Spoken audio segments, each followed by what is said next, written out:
বাদল অধিবেশনের পরে কি কেন্দ্রীয় মন্ত্রিসভায় বড়সড় রদবদল ঘটতে চলেছে? এই নিয়ে রাজধানীর রাজনৈতিক অলিন্দে জল্পনা এখন তুঙ্গে।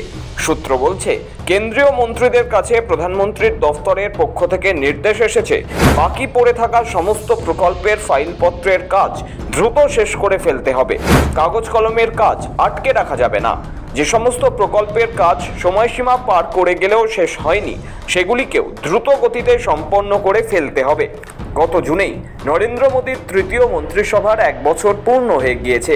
এবার মন্ত্রিসভায় নতুন মুখ আনতে চান প্রধানমন্ত্রী। বেশ কয়েকজন মন্ত্রীর মন্ত্রক বদলের ভাবনায় আছে। বেশ কয়েকজন মন্ত্রী রাজ্যসভার সদস্য, তাদের রাজ্যসভার সদস্য পদের মেয়াদ শেষ হয়ে আসছে। তাদের জায়গায় নতুন মুখ আনা হবে।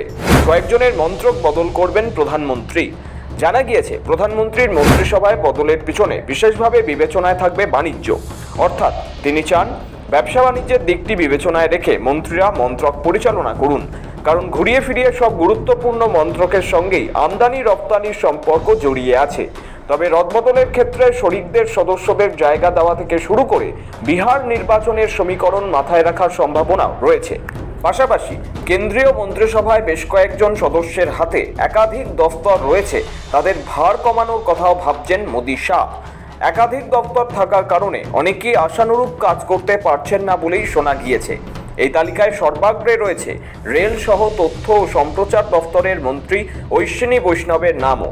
সূত্রের খবর, প্রধানমন্ত্রী নরেন্দ্র মোদীর অত্যন্ত পছন্দের লোক হওয়া সত্ত্বেও বৈষ্ণব সরকারের প্রত্যাশা পূরণ করতে পারছেন না বলেই জল্পনা। আবার শরিক দলের মধ্যে প্রাক্তন প্রধানমন্ত্রী দেবগৌড়ার দল জেডিএস এর মন্ত্রী তথা তার পুত্র কুমারস্বামীকেও ইস্পাত দফতর থেকে সরানোর বিষয়টি পাকা হয়ে গিয়েছে বলেই জানা গিয়েছে। এমন আরও একাধিক পদে রদবদলের সম্ভাবনার খবর শোনা যাচ্ছে। নতুন মন্ত্রী নিয়োগ, পুরনোদের কয়েকজনের মন্ত্রক বদলের পিছনে কাজে গতি, নতুন ভাবনা আনার বিষয়টি তো আছেই। আলাদা করে গুরুত্ব পেতে চলেছে বিহার ও অন্ধ্রপ্রদেশ। বিহারে নভেম্বরে বিধানসভা নির্বাচন। তার আগে ওই রাজ্য থেকে কয়েকজনকে মন্ত্রিসভায় যুক্ত করে রাজ্যবাসীকে বার্তা দিতে চান মোদী। তাছাড়া শরিকি বোঝাপড়া বজায় রাখতে মুখ্যমন্ত্রী নীতিশ কুমারের দল জেডিইউ এবং চিরাগ পাসওয়ানের লোক জনশক্তি পার্টির মন্ত্রী সংখ্যা বাড়ানো হবে। রবিবার রাষ্ট্রপতি দ্রৌপদী মুর্মুর সঙ্গে সকালে প্রধানমন্ত্রী নরেন্দ্র মোদী ও সন্ধ্যায় কেন্দ্রীয় স্বরাষ্ট্রমন্ত্রী অমিত শাহর সাক্ষাৎ কেন্দ্রীয় মন্ত্রিসভার রদবদলের জল্পনা আরও উস্কে দিয়েছে। প্রধানমন্ত্রীর সাক্ষাৎকে বিদেশ সফর থেকে ফেরার পরে প্রোটোকল বলে ধরে নেওয়া হলেও রাতে শাহর সাক্ষাৎকে ঘিরে রহস্যের জাল ঘনিয়েছে।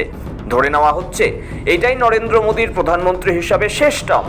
বাকি 4 বছরে তাকে সাফল্যের নয়া উচ্চতা তৈরি করতে হবে।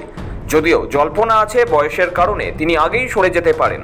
বিজেপিতে অলিখিত নিয়ম আছে, 75 পূর্ণ করার পর দল ও সরকারের গুরুত্বপূর্ণ পদ থেকে সরে দাঁড়ানো। মোদী আগামী সেপ্টেম্বরে 75-এ পা দেবেন। ইতিমধ্যেই সংঘ পরিবারের পক্ষ থেকে 75 বছরের পরে অবসরের কথা বলে প্রধানমন্ত্রীকে বার্তা দেওয়া হয়েছে বলেই মনে করা হচ্ছে। সব মিলিয়ে জল্পনা তুঙ্গে। ব্যুরো রিপোর্ট, সময় কলকাতা।